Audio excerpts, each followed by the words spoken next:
Bro, I hate rappers. Welcome to I Hate Rappers. I'm your host, Greggy Westside. This is a completely different setup than we're used to. We got 4 people in the building today, including myself. We'll talk about them in just a second, but we're at Lava Room. It's our first episode that we're doing at Lava Room. If this sucks, it's just going to be a test episode, but I doubt it's going to suck. So it's going to be a little bit different of a format and kind of a different setup than we're used to. And we're just going to roll with it. If you guys like it, let us know in the comments, DMs, whatever. If you hate it, again, comments, DMs, let us know.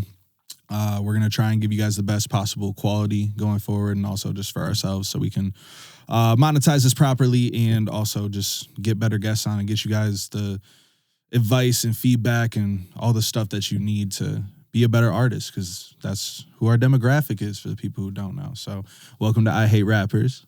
I'm Greggy Westside. This is my co-host for this episode, Hoodie BK. Say what's up. What's going on? I go by Hoodie BK, like he just said. And like I said, we're at Lava Room. So today we got 2 people who work here at Lava Room on. Go ahead and introduce yourselves.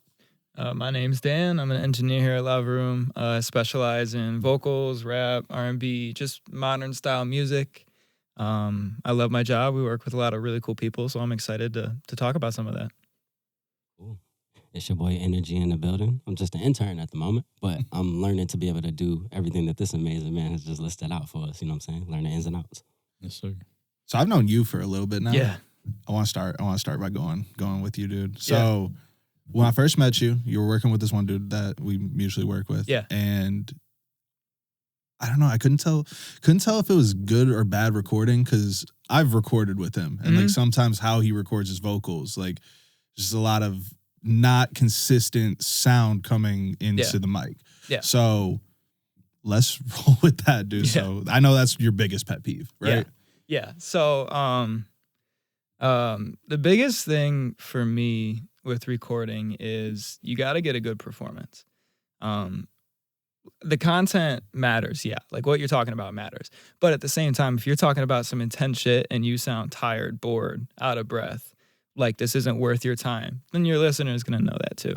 That goes back to the consistency thing. If you're not like 100%, this is what I'm going to say, this is how I'm going to say it, let's fucking do it. Let's just get, am I allowed to swear? Yeah. Okay, yeah. Oh, yeah. Like let's just I fucking swear like crazy on you, dude. let's just get it done. And like, yeah, okay, it can be all over the place and I can do my thing. But at the same time, good in, good out. So, you know, if you're all over the place for the recording, there's only so much I can do.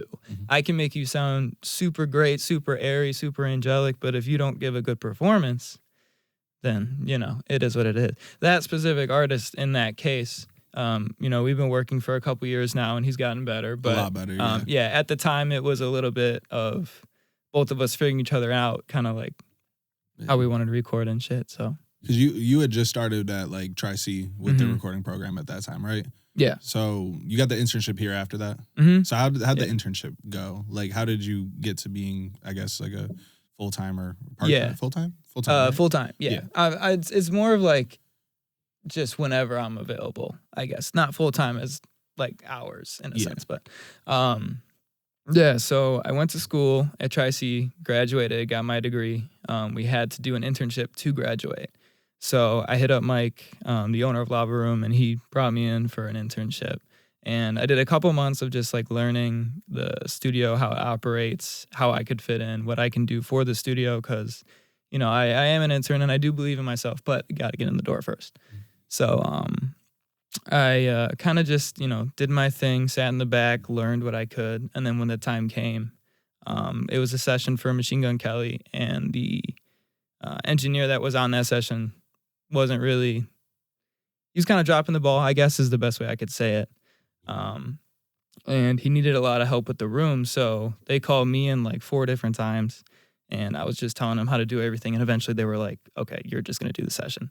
So I did the session. And then the next day I came in, talked to the boss, and he was kind of like, all right, well, we know you can do sessions now. So let's get you some sessions. And just from there, I kind of like just started doing sessions, started working. That's dope. So you worked with MGK, first session here. Yeah.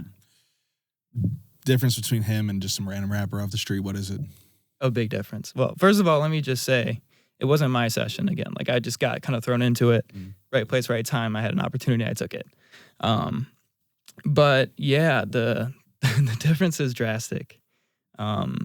He's a professional. Everything he does is intentional, perfect. Like, there's not really much I have to do. I just have to hit record, which is a huge difference. A lot of people need direction, where that's where we excel here. We're really good at producing vocals and getting the best performance out of people. But with an artist like that, you don't have to do much work. He kind of does a lot of it for you. And that's why he's in the position that he is. He's one of the biggest in the world right now. So, yeah, I mean, it's a lot of weight off my shoulders on the technical side of things. But at the same time, you got to be on your shit. You got to be on top of it. And if you drop the ball once, then it's kind of like, okay, who else can get in here to get the job done? So if you can't get the job done off rip, that's kind of like red flag for you, the artist, everyone involved. But yeah, as long as you do your thing and do your job and do it to the best of your ability and keep that industry standard up, then everything will work out. Word. Yeah. It's a good way to put it. Yeah. You get a session yet or what? I haven't done any sessions of my own just yet. I've sat in on a lot of sessions and observing for the most part. But like he said, it's basically just waiting on that opportunity for me to just go in and show up that I'm ready. Because I can say that I'm ready all day being on the background of it, but until I'm put in front of that and actually tested on it, then that's when we'll be able to see. So just preparing as much as possible. Word. Okay. Yeah. Before we got in here, you guys were talking about a couple different things. The Russ method. This is like I feel like you're not gonna like my opinion at all. So the Russ method, dropping one song a week every week for a year, you'll blow up. Not actually blow up. The music has to be good, but you said that's not how it should work or does work or most of the time, or like what's your opinion on it? I don't know. I'm kind of hot and cold with it. I think it's a cool idea. I think it's a good kind of like mindset to get your shit out. If you're going to make something, make it with the intention of putting it out. Obviously, like, you can have fun. It's a hobby or it's just what you love to do. Cool. But you should definitely be making music with the intention of putting it out highest quality possible. If you're pumping out 365 songs every year, the quality might lack. Russ's case, he's very talented. He knows what he's doing. He's in the industry. It's not like he's just somebody from the street that posted a bunch of songs and now he's big, famous, and rich. That's just not how it works. But I think the idea behind it is super important to keep in the back of your head. It's also important to know putting out 1,000 songs is not going to get you a career in music. So I don't know. I think it's important to put shit out consistently, but maybe not. Like, don't tell artists like every 1,000 songs you put out, you're gonna get a deal. It's just not the case. I mean, I've seen people do the same thing and try to put songs out like every week, like other artists that are smaller than Russ, and it didn't exactly make them blow up. I mean, it may have.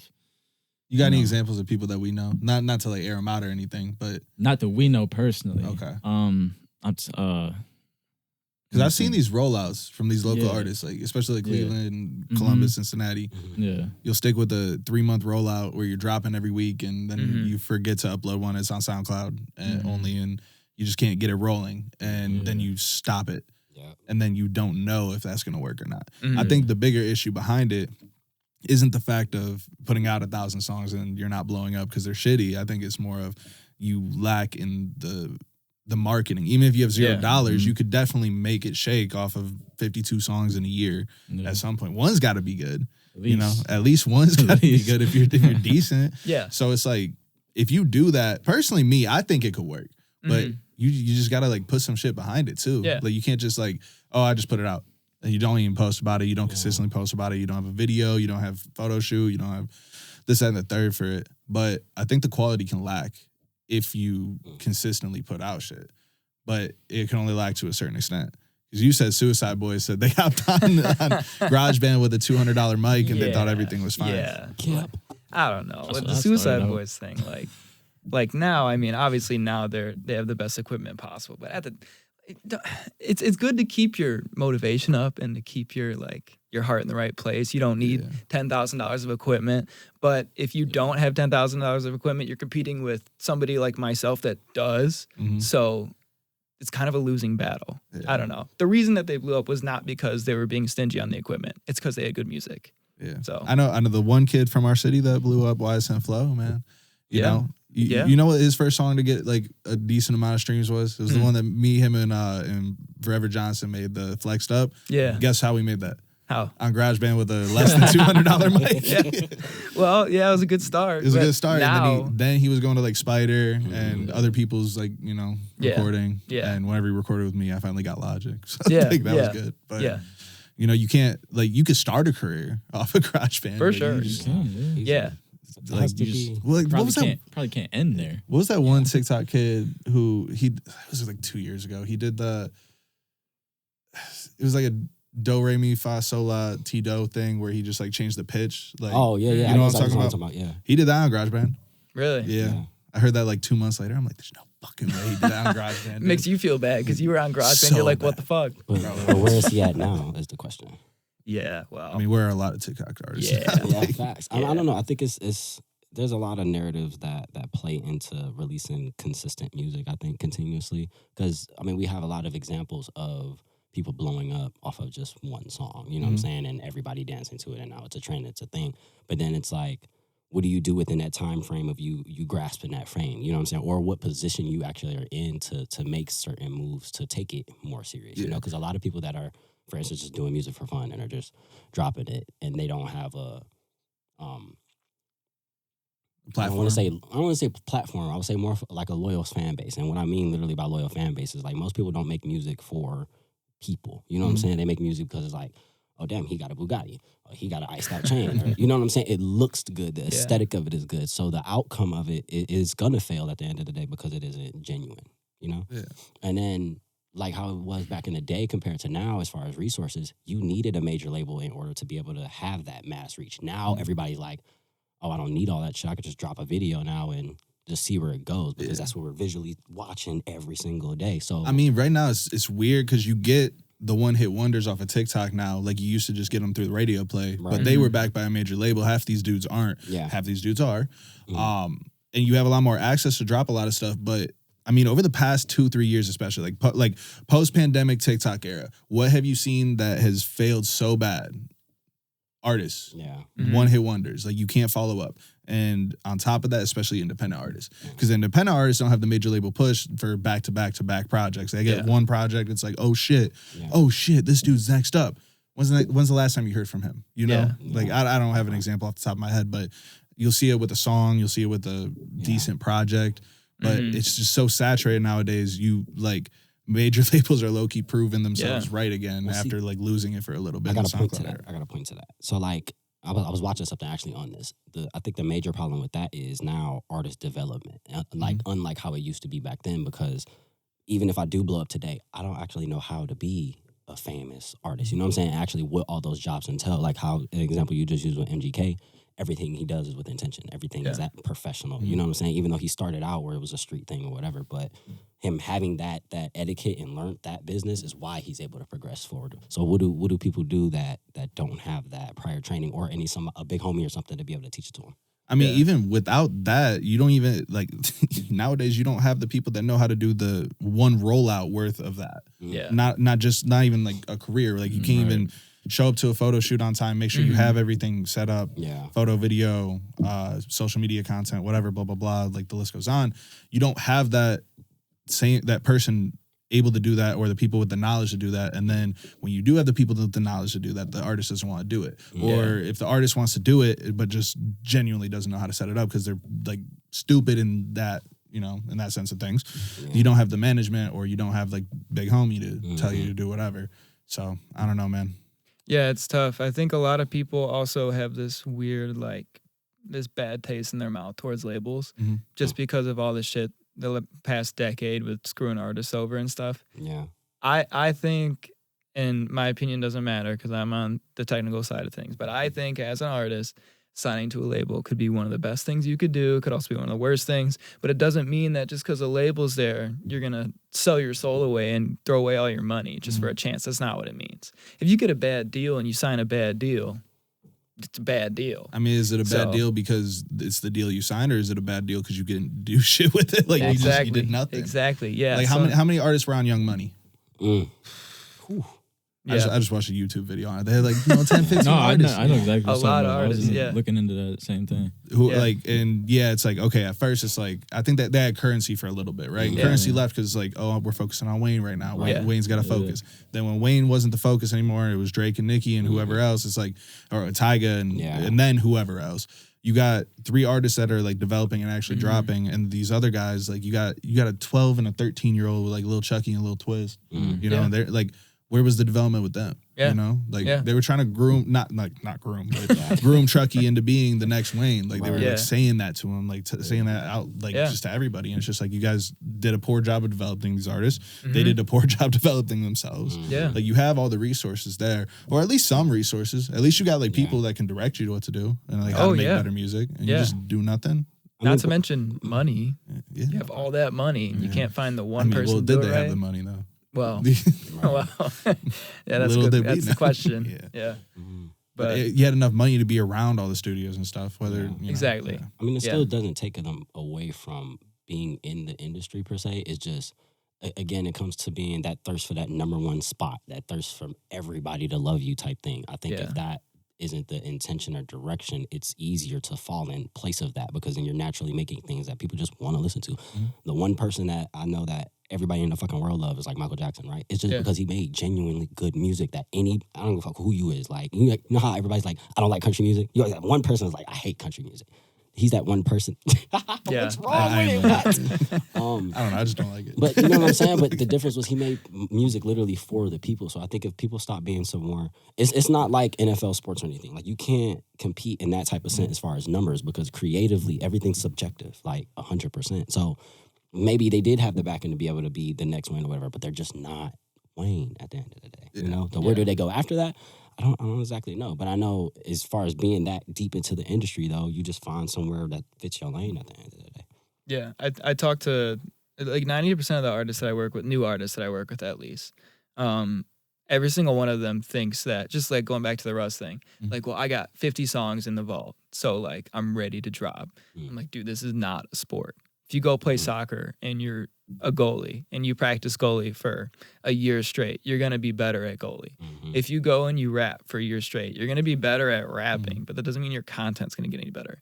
Like I can walk in, I've listened to hundreds of rappers do it. I could walk in there and spit some bars, but my bar is going to be whack and nobody's going to want to listen to me because like I know how to do the pronunciation and the performance because I've done it 1,000, like a sport, but I lack the creativity, the confidence, the passion, the emotion. It's not a sport. You can't practice to be a good artist. You just have to be a good artist. Do you think access has to do a lot with it too as well? Yeah, I think that's like back then. I mean, it was different when you had to like bootleg a CD to listen to. You know what I'm saying? Or like if you got an album, you literally like your family would get together, y'all sit and listen to the entire album. Now music is just like scrolling. You feel what I'm saying? Like I can hear a song and it'd be catchy, cool, whatever. But all right, what's next? Like, even if it is good, what's next? And we live in that world of what's next all the time, and instead of living in those present moments with a good song or artist. I mean, we live in a world where, like, back when I used to buy a song on iTunes, like, that would be on whatever playlist, like, that I had at the time, right? Nowadays, I've seen people do this, so I know I'm not alone, but I am a very small majority of people. You got people who do this where they listen to their favorite songs, and they don't add them to their playlist either. Yeah. And so, like, my playlist isn't even, like, my top songs to listen to, except for Not Like Us by Kendrick. That's the only one that I've added that I've, like, consistently listened to. Yeah. All the other stuff is like, okay, like, I would definitely want to come back, but the other stuff, I know where I'm going. Yeah. No, I think that's a good point. I mean, I even do that with a lot of stuff. Or just, like, random songs that I don't want people to see in my, like, Ice Spice. I'm never going to listen to Ice Spice, but I've for sure played her on my Spotify. So it's like shit like that. The GOAT. Going back to your point, like about it not being a sport and like saying like, oh, I got 50 songs in the vault saved up, like that's not really gonna mean anything if you don't got the right, rollout. If the song's not good, whatever. Because when I think about that, because you said it's like it's not a sport in that sense, but I think it can be in the sense that it's not about how much you're doing, it's about the attention to detail. And that's why somebody like, like rappers can go in the booth and say, oh, I went in the booth and did like 20 songs tonight. Yeah. Right. But how long did you spend on those songs? What, like, did you like did you one take everything? Did you actually go back and change it that you didn't like, and things like that? Because You cut the heavy breaths out. Yeah, because shit people like that. and people like Kendrick Lamar, like you just said, like I've seen interviews where he talks about, I did 100 takes on this one song Yeah. or on this one verse or this one part of this song, and I've tried to incorporate that into what I do, because it's like, if no one's gonna know how many takes you did if like they not in the studio with you. Yeah. Right. You know what I'm saying? As long you just got to make what you do sound perfect to you, Mhm. and then when it sounds perfect to you and when you like it, and you put it out to the world, that's when it, I think, can take off. Yeah. So Yeah. at what point then does quantity or quality matter over quantity then? I mean, it just depends though. It depends on the artist. I think it's also like what kind of music you're making. Like if you're Zach Bryan and you're blowing up off TikTok, you have to have a good product. You just have to, or else you're not going to make it. But if you're Don Toliver and you're dropping albums on Cactus Jack, Right. you might not need the most emotionally touching song in the world. Okay, so then I could put it in perspective, because most of the people that we're talking to then are people that haven't made it, for instance. So Yeah. let's say I got this I feel this song. This is the song, right? And I'm trying to get the best quality out of it, but it's taking me longer to do because of my inexperiences. I don't have a big homie to tell me how to do each of these things. Yeah. I'm doing this all internet. Nobody, like, how do I promote that one quality that I'm working on for so long and it's not ready yet? Then at that point, to have people even interested and it's not out to even be reassured that it's quality for other people. Then what do I do? Yeah. I mean, it's also, too, like you said earlier, the access to the things, but also people. Yeah. I was about to say, you got to get people Yeah. interested in you Yeah. before they can get interested in your music. Yeah. If they don't care about you, they're not going to care about what Yeah. song Yeah. you put Like, in. why aren't you finding your local promoter and just going to network with artists? Exactly. Or the fans and stuff. Exactly. Greggy Westside. Go network with Local him. promoter. Yeah, Local for promoter real, right here. for Cleveland. Let's do it right here. But I told like multiple people, like, yo, like, Yeah. like they're like, yo, when's the next time I could like get on a show or like, just pull up to network? I'm like, you can pull up to the one like I got like tonight or tomorrow or whatever. Mhm. Don't pull up. They don't You, pull get, up. you get a free ticket in. Yeah. I got 15 artists performing on the show. Mhm. Like, But it could be your shot too, because you never know who's going to be there. You You know. never know who's willing to put their time forward, or their money, or their equipment, or whatever the case may be. that's the issue with a lot So- of them. It's just like, even if you have the access, you're not taking advantage of Yeah, it. Mhm. exactly. Yeah. Real quick, what's our runtime at? 22 minutes? Okay. Word. I got one last thing. Yeah. All right, so look. Okay. I lost how I'm trying to say this. So this is a very like it's true. Like Okay. it is 100% true. Yeah. But like depending on what context, it can kind of sound a little shut up and dribbly. So just hear me out. Look, like I think that a lot of the mainstream artists have really, really damaged the reputation of hip hop lately, trying to be experimental and trying to be out there. Playboi Carti, Lil Uzi Vert, couple more that I mean, shit, Eminem, Yeah. dude, Yeah. trying to do it. Not that he like even deviated that far off, but like you still deviated. Yeah. Mhm. And not only did you like lose a lot of your popularity, even though like they haven't lost like a shit ton, or they have like their cult following or whatever, Mhm. but you were on a trajectory to like be a like not just like a star. Like Uzi was on trajectory to be Wayne. Mhm. Like he was going to be this generation's Lil Wayne. There's no doubt about it. Yeah. Now he's just weird. Yeah. Like just off of the music. Like Mhm. you're trying to do a lot of very experimental stuff, and it's just, in my opinion, I think that hurt the whole game of rap so much more than it helped, Yeah. because you're teaching people to make music that's like sometimes objectively very shitty. Yeah. Instead of, just making a hit, being on the radio, like continuing to help grow the brand. And I know there's like some of it has to be experimented on. Like I Mhm. know that. I'm not saying like don't be experimental, but like I think a lot of these guys really should not be that experimental with Yeah. this stuff. What do you guys think? But at Yeah. the time too, like we had mixtapes and stuff for that back then. You know what I'm saying? Like Yeah. the trial and error stuff would happen in those, or like live events doing a freestyle or anything like that, not putting them out as albums and influencing other people to be exactly this way, because in that experiment you falsely lead a whole new generation of people to copycat that, and it's like, this isn't working. So now you just got a bunch of people failing. It's, I don't know. I don't even know how to direct my opinion, I guess, 100% clearly to that statement because I don't disagree with you in any type of way. But I think there is a way to be able to help it as far as mainstream people and how they experiment. You know what I'm saying? To where Uzi could still be on that same path. Well, not now, but he's too far gone now. like you got like the pink tape, dude. No. Yeah. I think a lot of it. I don't know if this is thinking too far into it, but like people also forget the fact that these artists are still people with a passion for music, and like yeah, okay, Uzi did like 4 straight albums that were fucking dope. Everyone loved them.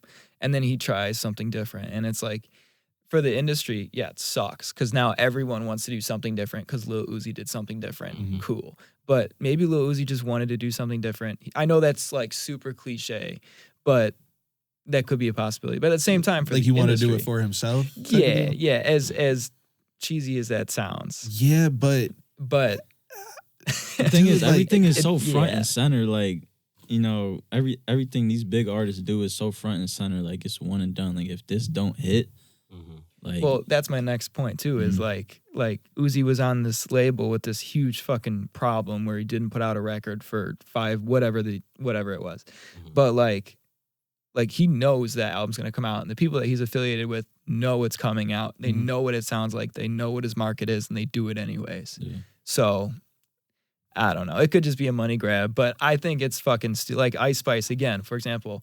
I don't think she's very talented musically, but she's a very good performer. She does her thing and she gets people to go crazy, and her songs are simple and catchy and they're danceable, cool. But, or like Yeet, for example. He did that new experimental album. It was cool. But now Brian from down the street's gonna want to sound like Yeet. He doesn't know who to sound like because last album was cool and the new record's kind of fucking weird. So I don't know. I think it creates a lot of turmoil in the industry. that's why I just encourage everybody to be themselves. Yeah. But on that point though, where it's like with the change, for instance, right? If it's really about being in tune with the artist as a person, right? If Uzi went through a change in his life or whatever the hell was going on just as him, and that's why the new experimental stuff came out the way it is, why wouldn't you fuck with that the same if this is the person you're fucking with actually, and it's not 100% just about what the song is? well, see, that's more of the issue, if anything, is that people did that, but then they gassed up shitty music. Like, as laughable as that statement is, like I'm trying my hardest not to laugh, but like you love Uzi and you love Cardi so much, and you as a fan, like, and a big fucking portion of this is on the fans, not just the artist. But you're gassing up music that isn't good, and you like 3 songs off this fucking 20-song album, and you're saying this is the best album of the year, when it's really fucking not. Like, there's no possible way that's the best album of the year. And then you shit on other artists like that are making like objectively way better like quality music. That is like another big part of the issue, but at the end of the day, it falls back to the fucking songs that are coming out. But that's where it's hard. It's a subjective rating, though. It's not an actual factual rating. That's what makes it so complicated. I mean, some of the stuff is facts. Like, some of it is just like pure, like, this song is better than this song. Yeah. So, like, No, I agree. Objective. Like, there's subjective of why this song, you know, is better. But they're like, But in order to make it a fact, then though, it would have to be a numbers game, correct? So then that's yes and no. Some of it like is just pure like if you put 100 people in this room, who's who's gonna like this song more based on like you know this specific demographic even. Like, some of it you just know. Like, what objectively, what's better, 20 Minutes by Lil Uzi or I don't even know the name of the song. It was the one with Travis Scott on the pink tape. Like, Just going for 20 minutes just off the Talk about A. Probably, Yeah, he played that at a show. It was kind of cool for 20 seconds. You know what? And then the chorus was over. So, like, objectively, what's better? What was 20 Minutes by Uzi? No, I'm thinking of some Cardi stuff. Dude. I can't remember that. I was gonna say Sky, but Sky's like kind of good. Anybody but Cardi. Yeah, that's my opinion. Anybody but Cardi. I know a lot of people aren't gonna agree with that, but okay, all right. What's better, opinion. Fiend with Playboy Cardi and Travis, or Sicko Mode? Oh, dude. Not even a question. Sicko Mode. Not even a question. Yeah, like, some of the stuff's just like objectively, like, this song is better. You know, like what you want to listen to and shit. You know, that's a different story. But I don't know, man. So I can never say the music as an art is either subjective or objective, because it can be both. Yeah. Like up to a certain point. It's just because people can grow and change, their tastes grow and change, and really listen to them, what they like. Even the artists themselves, what they like and what they put out changes. And, you know, whether your fan base runs with you or not. That's just, I mean, like the music game changes and stuff too, you know. But some of the stuff sticks through and it's timeless. Like it's all about timing. Katy Perry and Lady Gaga's hit songs, like objectively Poker better Face. than a lot of stuff. You know, Poker like, Face can be on my playlist till I die. My grandchildren will know Poker Face. It was like 2019 or 2021, one of the non-pandemic years.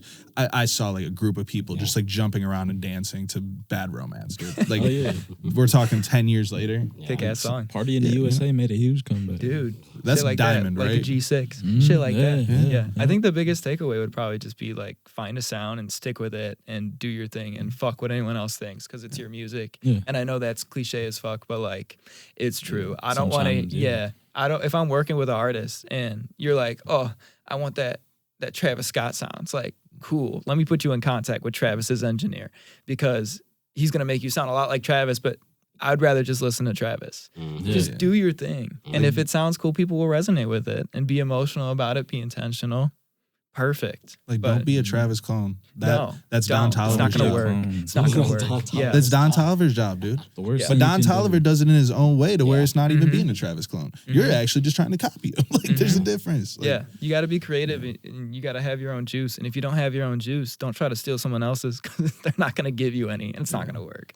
Not to mention that those people that you're trying to be like have got millions of dollars and hundreds of people behind them that have thousands of hours in this industry that are going to be doing way more shit in the next week than you got planned for the next year. Not saying that's a rag on you as an artist, but like keep in mind that's what you're competing with. Take your time and don't try to be that person because that person has got influence from Rick Rubin, Kanye, all these people that are huge in the fucking industry and it's just no competing with it. Be yourself. Worst thing you can do is be a clone. It doesn't work longevity wise. just ride the wave your own way. Yeah. Like, just figure it out however you're going to do it. And like, If it don't work, it don't work. yeah. But it's all about timing. Doesn't mean that you suck. Yeah. No. It never means that you suck. When you don't do everything, it means that you suck. Sometimes it do. No, if you If do you suck, you everything suck, but it don't mean that you suck. if you do everything you're supposed to do and the music still doesn't do anything, Yeah. probably because you suck. Yeah. Like everything that you're supposed to do, like budget behind it too, yeah, you suck. Or change things up. Maybe change things up. No, that's what we're going against right now. Yeah. All right, There's always a way. Insane. good talk. All right, this has been I Hate Rappers. Peace out. Thank you for having us, Greg. Thank you, bro. Thank you.